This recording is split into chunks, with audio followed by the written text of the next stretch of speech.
Hello students, आज हम अपना नया चैप्टर शुरू कर रहे हैं, यह दंतुरित मुस्कान। ठीक है, तो जैसा कि हम और भी पिछले हमारे चैप्टर्स जब शुरू होते हैं तो हम ये कविता को सबसे पहले रीड करते हैं। तो आज हम इस कविता को सबसे पहले पढ़ेंगे, रीड करेंगे। तो आप भी हमारे साथ करिएगा। पढ़ते हैं। तुम्हारी यह दंतुरित मुस्कान मृतक में भी डाल देगी जान, धूल धूसर तुम्हारे ये गात, छोड़कर तालाब मेरी झोपड़ी में खिल रहे जलजात, परस पाकर तुम्हारा ही प्राण पिघलकर जल बन गया होगा कठिन पाषाण,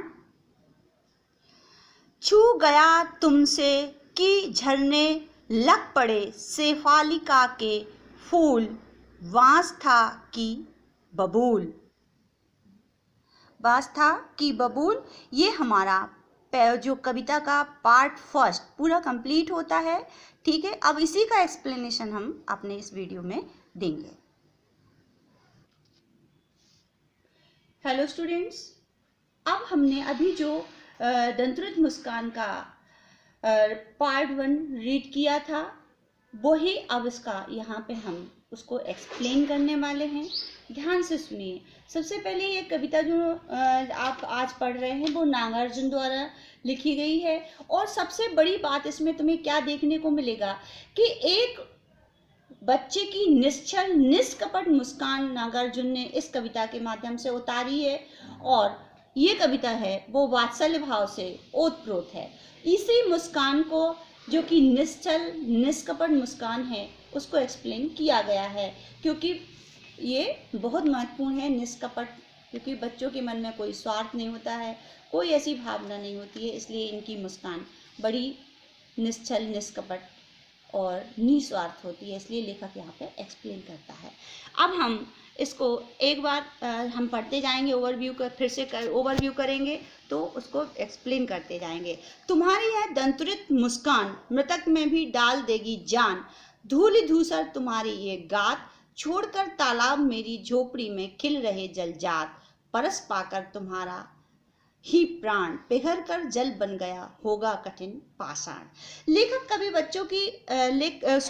बच्चों की मनोहारी मुस्कान देखकर उसके मन में जो भाव उमड़ते हैं, उसे कविता के अनेक बिंबों के माध्यम से उसे प्रस्तुत करते हुए कहता है। क्या कहता है कि तुम्हारी दंतुरित मुस्कान है। दंतुरित मुस्कान का यहाँ पे मतलब होता है कि तुम्हारे नए नए निकले दांत। एक होता है दंतुरित और एक होता है दंतुरहित। है दंतुरहित। दंतुरहित में बिना दांतों वाली होती है, याद रखना। और दंतुरित मुस्कान, जो नए नए दांत निकलते हैं, छोटे छोटे दांत दिखाई देते, यहाँ पे वही दांतों का यहाँ पे मनमोहक मुस्कान का वर्णन किया गया है। तो मुस्कान जो तुम्हारे नए नए निकले दांत हैं, उन दांतों में मैं क्या करता हूँ, उसमें उसे जीवन का संदेश दिखाई देता है। ये जीवन का संदेश कभी कहता है कि हे बालक, तुम्हारे नए नए निकले दांत की मनमोहक मुस्कान तो इतनी प्रभावशाली है कि मरे हुए व्यक्ति में जान डाल सकता है, मृतक में जान डाल सकता है। अभी जो लाइन आई थी, मृतक में भी डाल देगी जान, वो मरे हुए व्यक्ति में भी जान डाल देता है। उसके कहने का मतलब यही है कि जीवन से हताश, परेशान, निराश, पूर्णतः उदासीन व्यक्ति का मन कैसा, यदि तुम्हारी मुस्कान को देख लेगा तो प्रफुल्लता या खुशी से नाच उठेगा, खुशी भर देगा। खुशी से उसका जीवन कैसा हो जाए, नाच उठेगा, या उसके जीवन में क्या, खुशी भर जाएगी। ठीक है। परस पाकर तुम्हारे ही प्राण पिघल कर जल बन गया होगा कठिन पाषाण। और आगे वो कहता है, तुम्हारा स्पर्श पाकर, यदि कठोर हृदय वाला व्यक्ति भी तुम्हारा स्पर्श पाता है तो वो जल के समान कोमल हो जाए। जल के समान, जैसे पत्थर पिघलकर जल बन जाए तो उसका कठोर हृदय पिघलकर जल के समान कोमल हो जाता है, यानी कि वो सहृदय हो जाता है। ये आगे बढ़ते हैं। छू गया तुमसे कि झड़ लग पड़े शेफालिका के फूल, वांस था कि बबूल। तो वो ऐसा, अब आगे बढ़ते हैं कि वो कहता है कि तुम्हारा जो अभी स्पर्श की बात करता है, आगे कहता है कि तुम्हारा जो स्पर्श है, तुम्हारे स्पर्श से विनम्रता, यानी कि तुम्हारे हाथों से स्पर्श, अभी उसने बताया तो व्यक्ति कैसा हो जाता है, विनम्र हो जाता है।